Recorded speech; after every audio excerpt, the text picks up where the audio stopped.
विद्यार्थियों, online class में आपका पुनः स्वागत है। ये क्लास आपकी BSc third year BSc second year का पेपर थर्ड का लेक्चर नंबर 72 है। चलिए वीडियो स्टार्ट करते हैं। तो इसमें आपको जेनेट डायोड जो है कंप्लीट करा दिया था। तो जेनेट डायोड के बाद जो है उसमें आपका वोल्टा का स्थायी कण के रूप में किस प्रकार से यूज किया जाता है उसके बारे में हम डिस्कस कर लिया था।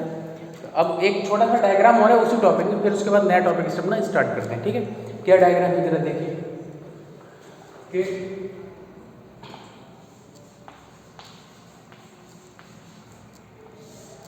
उच्चतम स्थायीकरण के लिए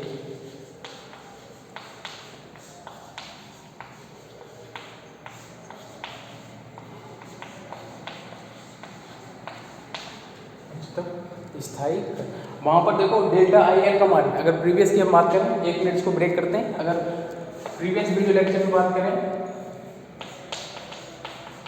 तो डेल्टा आई एल का मान कितना आया था हमारे पास? 0 आया था। इससे हमें ये स्पष्ट हो गया था कि लोड प्रतिरोध पर जो निर्गत धारा होगी वो कैसी होगी?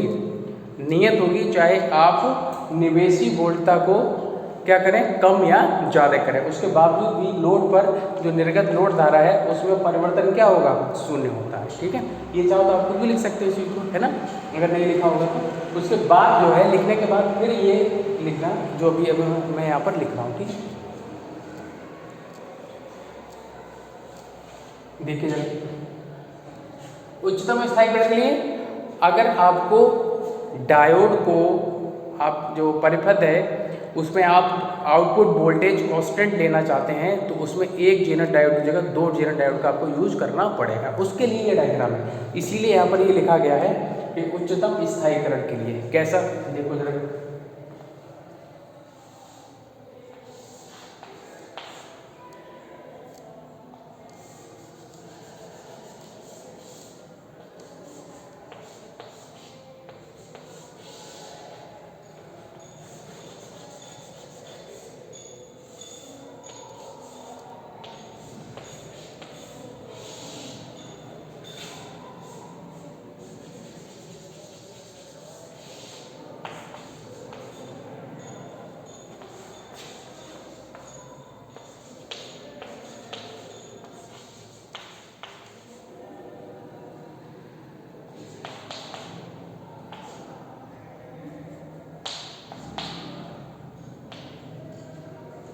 ये वाला डायग्राम और बना लीजिए आप। उच्चतम स्थायीकरण के लिए 2 डायोड का जेनर डायोड का यूज किया है और 2 आपके श्रेणी प्रतिरोध का प्रयोग किया है। उसी में जो कल जेनर डायोड वाला था ना उसमें ये आपको लिख लेना। ठीक है,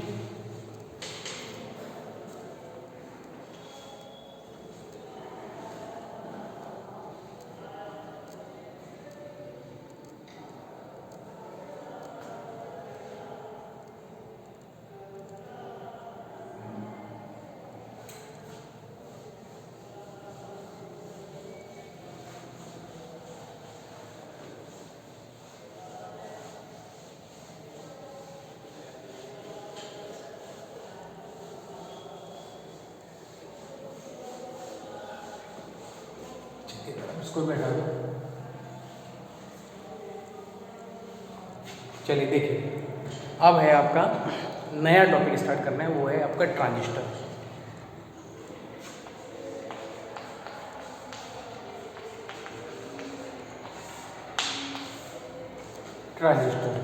ट्रांजिस्टर क्या होता है उसको समझिए जरा। ट्रांजिस्टर की कई परिभाषाएं हैं, अलग अलग कुछ परिभाषाएं हैं जो मैं आपको बता रहा हूँ। देखो, एक तो यह है कि ट्रांजिस्टर वह धारा परिचालन युक्ति है। कौन सी युक्ति है? धारा परिचालन युक्ति है, जिसमें जो निर्गत धारा है, जिसमें निर्गत धारा निवेशी धारा के द्वारा नियंत्रित की जाती है। एक तो ये परिभाषा हो गई। क्या परिभाषा थी? जिसमें निर्गत धारा को निवेशी धारा के द्वारा क्या किया जाता है? नियंत्रित किया जाता है। ठीक है, दूसरी परिभाषा क्या है? अगर प्रतिरोध के संबंध में देखेंगे तो प्रतिरोध के संबंध में क्या परिभाषा निकल जाती है कि ट्रांजिस्टर वह धारा परिचालन युक्ति है जिसमें धारा का प्रवाह निम्न प्रतिरोध से उच्च प्रतिरोध की ओर होता है, या निम्न प्रतिरोध की दिशा से उच्च प्रतिरोध की दिशा में होता है। ठीक है, तो ये सब चीज़ें हम लिख लेंगे। वह धारा परिचालन युक्ति, वह धारा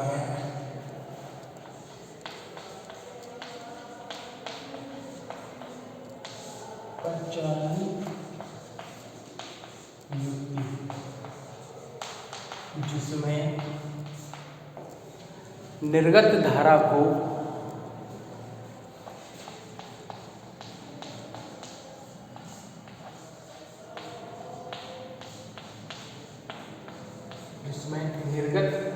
को निवेशी धारा के द्वारा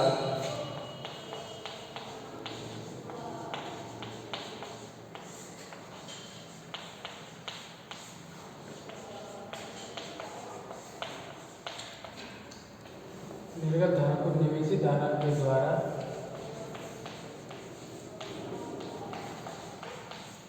नियंत्रित किया जाता है।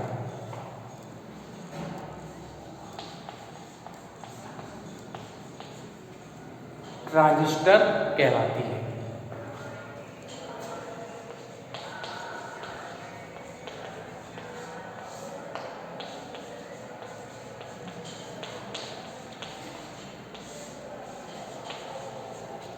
ठीक है, एक तो ये परिभाषा होगी जो भी हमने अब लिखा है कि वह धारा परिचालन युक्ति है जिसमें विद्युत धारा जो है निवेशी विद्युत धारा के द्वारा निर्गत विद्युत धारा को क्या कहता है, नियंत्रित किया जाता है। ठीक है, अन्य शब्दों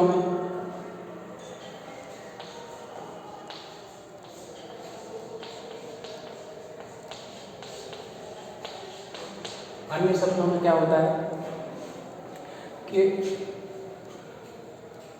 वह धारा परिचालन युक्ति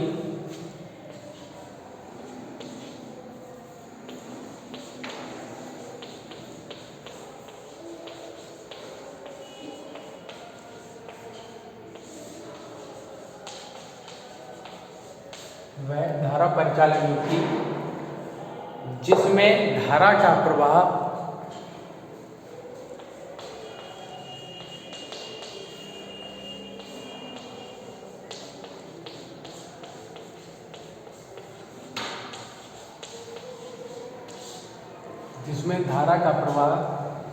निम्न प्रतिरोध से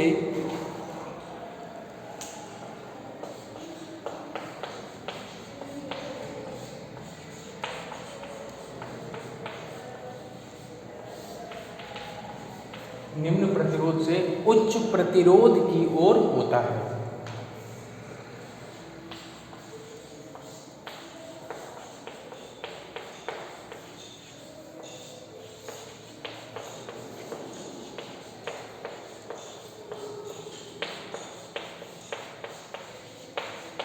निम्न प्रतिरोध से उच्च प्रतिरोध की ओर होता है। क्या कहलाती है? ट्रांजिस्टर कहलाती है।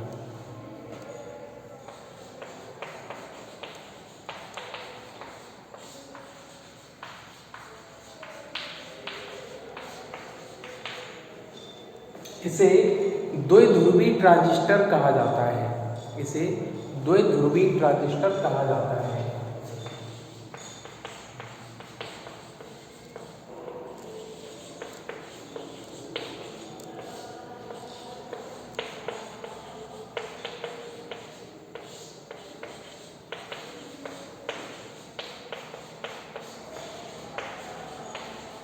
क्योंकि द्विध्रुवी ट्रांजिस्टर कहा जाता है क्योंकि ट्रांजिस्टर में धारा का प्रवाह क्योंकि ट्रांजिस्टर में जो धारा का प्रवाह है वो इलेक्ट्रॉन और होल्स दोनों के कारण होता है। इलेक्ट्रॉन और होल्स दोनों के कारण होता है, इसलिए ट्रांजिस्टर को हम द्विध्रुवी ट्रांजिस्टर या द्विध्रुवी युक्ति भी कहते हैं। बाइपोलर जंक्शन ट्रांजिस्टर, द्विध्रुवीय संधि ट्रांजिस्टर, ठीक है, बाइपोलर ट्रांजिस्टर कहा जाता है क्योंकि इसमें धारा का प्रवाह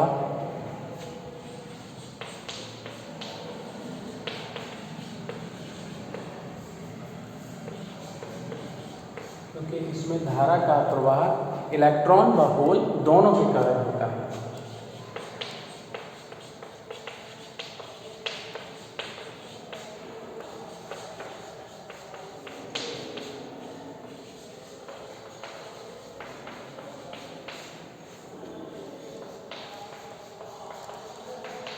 इलेक्ट्रॉन व होल दोनों के कारण होता है, इसको नोट कर लीजिए। फिर उसके बाद आगे बढ़ते हैं।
ठीक है, इसमें इलेक्ट्रॉन और होल दोनों के कारण क्या होता है, धारा प्रवाह होता है। ये तो हो गया ट्रांजिस्टर के बारे में, जो ट्रांजिस्टर की डेफिनेशन है। ठीक है, अब बात करते हैं ट्रांजिस्टर के प्रकार।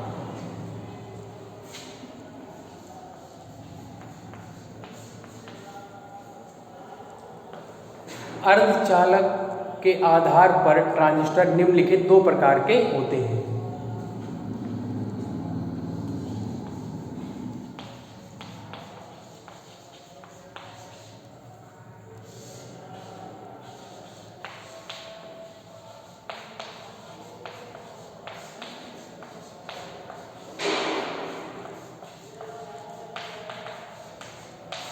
ट्रांजिस्टर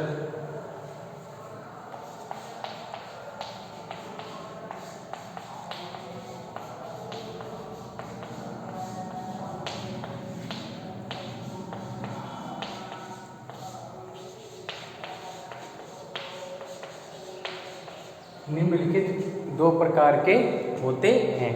कौन कौन से होते हैं देखिए।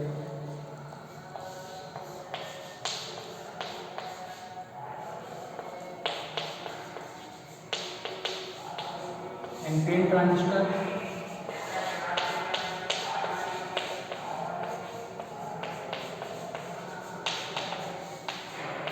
और पीएनपी ट्रांजिस्टर। कौन कौन से? एनपीएन ट्रांजिस्टर और पीएनपी ट्रांजिस्टर। अब इनमें ये एनपीएन है, ये अर्धचालक है। ये N type semiconductor, P type semiconductor और ये N type semiconductor. P type, A type और पी टाइप। ठीक है, ये पीएनपी है। अब इसी एक उठा लेते हैं। ठीक है, देखिए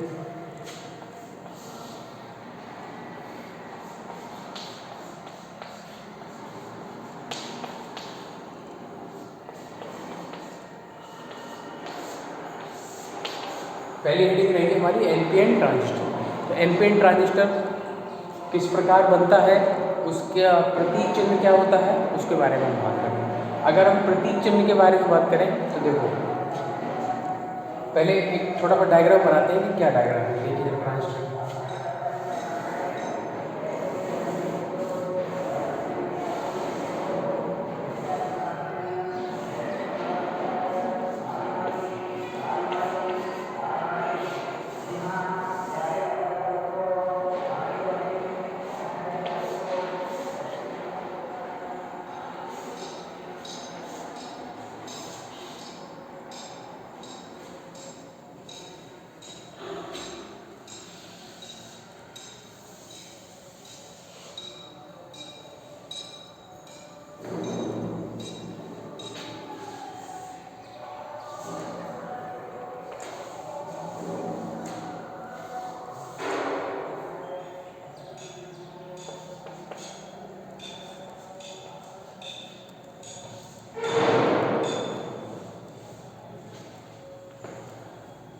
ई बी और ये सी।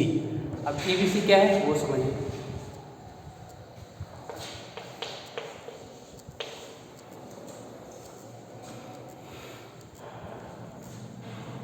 ये एनपीएन ट्रांजिस्टर का है, साधारण सा एक परिपथ बना दिया। जब कार्यविधि स्टार्ट होगी तो इसका पूरा परिपथ अलग से बनाया जाएगा।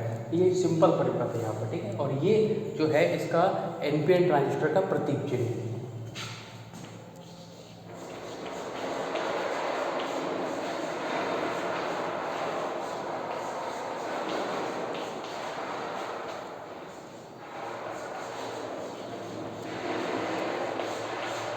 एनपीएन ट्रांजिस्टर का क्या है, ये प्रतीक चिन्ह क्या है इसमें देखिए जरा। एनपीएन ट्रांजिस्टर में क्या होता है कि दो एन अर्धचालकों के बीच में एक पी अर्धचालक है। दो एन अर्धचालकों के बीच में एक पी अर्धचालक को परमाणुवीय रूप से जब संयोजित किया जाता है तो इस प्रकार बनी युक्ति क्या कहलाती है, ट्रांजिस्टर कहलाती है। कौन सा ट्रांजिस्टर, एनपीएन ट्रांजिस्टर। जब दो एन अर्धचालकों को क्या कहता है, एक पी अर्धचालक या दो एन अर्धचालकों के बीच में एक पी अर्धचालक को परमाणुवीय रूप से संयोजित किया जाता है या जोड़ा जाता है तो इस प्रकार बनी युक्ति को क्या कहते हैं, एनपीएन ट्रांजिस्टर कहते हैं। ये एनपीएन। अब ईबीसी इसका मतलब भी क्या है, हो जाएगी। ई कहलाता है आपका, इधर दिख रहा है, ठीक है। ई कहलाता है उत्सर्जक, एमीटर बोलते हैं। क्या बोलते हैं उसको, एमीटर इंग्लिश में, और हिंदी में उत्सर्जक।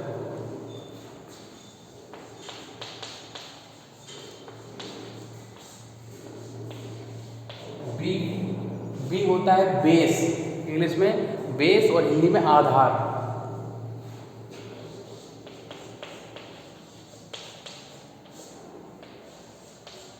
सीनियर में आपने पढ़ा है, सीनियर के टॉपिक है, कोई अलग से नहीं, बस यहाँ थोड़ा सा इलेबोरेट हो जाएगा, इसको विस्तार से समझा देंगे। सी को है बोलते हैं कलेक्टर, कलेक्टर को इंग्लिश में, कलेक्टर को हिंदी बोलते हैं संग्राहक।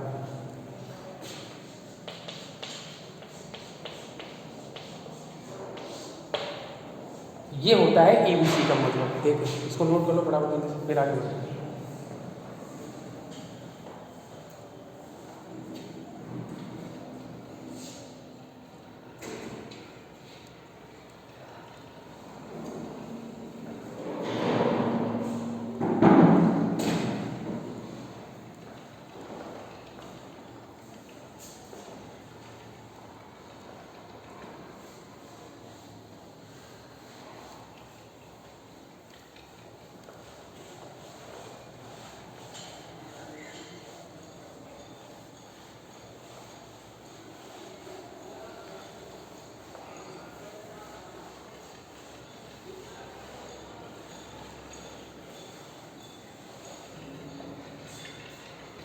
चलिए देखिए समझ में आ गया। ईबीसी का मतलब ई एमीटर, बी का मतलब बेस और सी का मतलब कलेक्टर, ठीक है। एनपीएन ट्रांजिस्टर, ये अभी हम जब कार्यविधि करेंगे तब इसको अच्छे से प्रूव करेंगे, समझाएंगे। ये सेल हमने जोड़ दिया है, ठीक है। तो इसमें उत्सर्जक आधार संधि वगैरह ये प्रतीक चिन्ह है, इसको समझ लीजिए। देखो क्या, उत्सर्जक, बेस और ये आपका कलेक्टर। प्रतीक चिन्ह तब तक अधूरा माना जाएगा जब तक आप ये जो एरो का चिन्ह दिखाई दे रहा है इसमें, एरो का चिन्ह इसमें नहीं लगाएंगे। अगर गलती से भी इसमें आपने एरो का चिन्ह लगाया बाकी पूरा बना दिया तो फिर ये आपका प्रतीक चिन्ह गलत माना जाएगा, ठीक है। और एरो लगाना बहुत ही जरूरी है कि, और ये एरो क्या करता है, जो तीर का जो चिन्ह है वो विद्युत धारा की दिशा को व्यक्त करता है। किसको करता है, विद्युत धारा की दिशा को। इसका मतलब ये हुआ कि एनपीएन ट्रांजिस्टर में विद्युत धारा की दिशा किधर से किधर होती है, बेस से उत्सर्जक की तरफ, यानी आधार से उत्सर्जक की तरफ धारा का प्रवाह होता है। किसमें, एनपीएन ट्रांजिस्टर में। ये एरो इस चीज़ को बताता है। पीएनपी जब ट्रांजिस्टर पढ़ेंगे तो ये जो एरो है ये क्या हो जाएगा, इसके ठीक अपोजिट हो जाएगा, यानी कि अभी इसकी दिशा बाहर की ओर है, फिर किधर होगी, अंदर की ओर। किसमें, पीएनपी। अभी तो क्या पढ़ रहे हैं, एनपीएन ट्रांजिस्टर, ठीक है। तो ये दोनों चीज़ बना ली। अब थोड़ा इसके बारे में लिख लेते हैं। क्या, जब दो अशुद्ध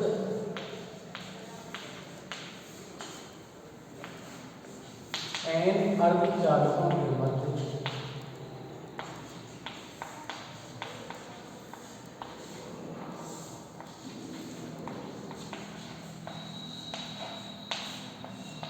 एक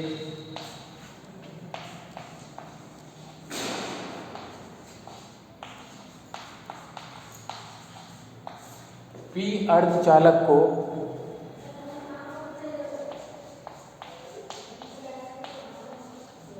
परमाणुवीय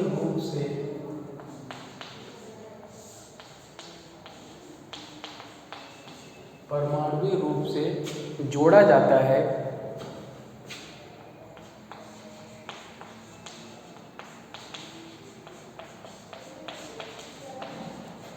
तब परमाणुवीय रूप से जोड़ा जाता है तब इस प्रकार बने ट्रांजिस्टर को एनपीएन ट्रांजिस्टर कहते हैं। तब इस प्रकार बने ट्रांजिस्टर को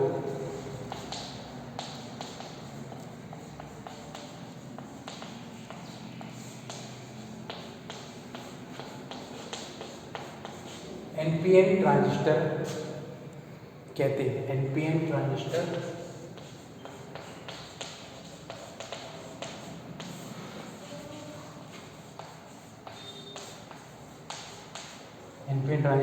कहते हैं। ठीक है, इसके बारे में हमने ये लिख दिया। अब प्रतीक चिन्ह के बारे में लिखिए। इसका प्रतीक चिन्ह, इसको चित्र ए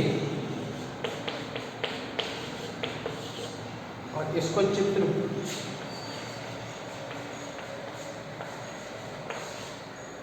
बी, तो ऐसे एनपीएन ट्रांजिस्टर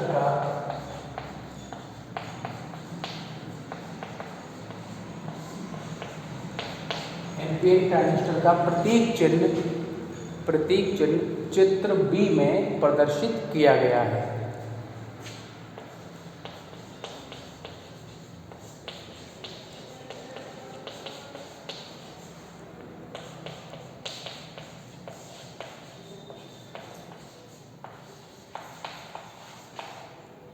दर्शाया गया है, जिसमें एरो की दिशा,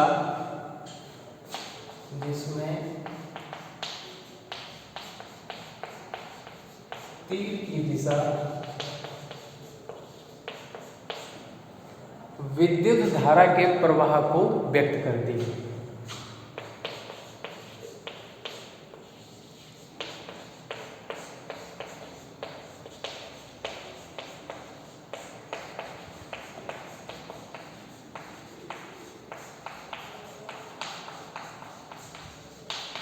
व्यक्त करती है। ठीक है, अब इसको मैं हटा दे रहा हूँ।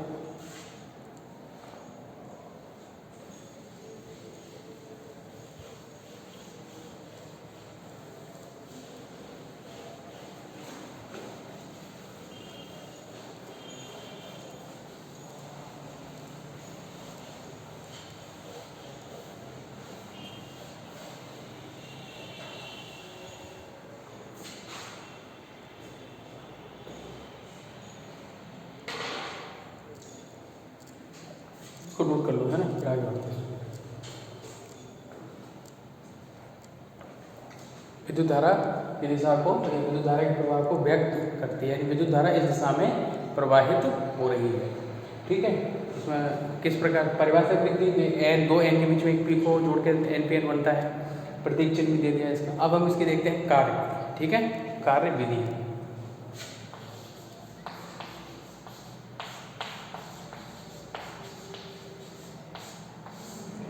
कार्य विधि में डायग्राम बनेगा सबसे पहले, वो डायग्राम जो है मैं बना रहा हूँ, फिर आप बनाओ।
ये डायग्राम है इस प्रकार से, ठीक है।